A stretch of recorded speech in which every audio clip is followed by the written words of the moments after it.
everyone, today in front of me Nokia T20 and I'll show you the face unlock test on this device. So I just set it a couple of seconds ago, my face recognition here. So now I'll just make a couple of tries to unlock the device to see you the difference between all the times and just to see how the face unlock method works on the Nokia T20 and how fast this unlock method is. So let's start.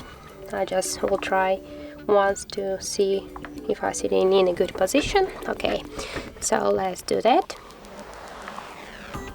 First, second, third,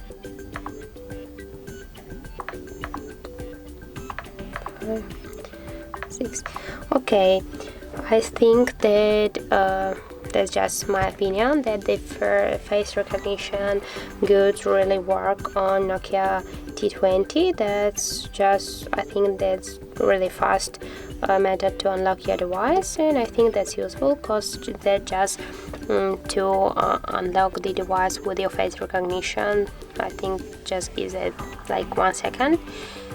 So I just suggest you to try the face unlock method here on Nokia T20, and if you just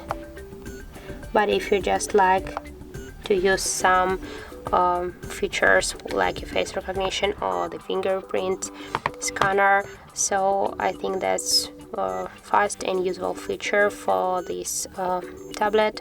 So thank you guys for watching, and if you found this video helpful, don't forget to leave a like, comment and subscribe our channel.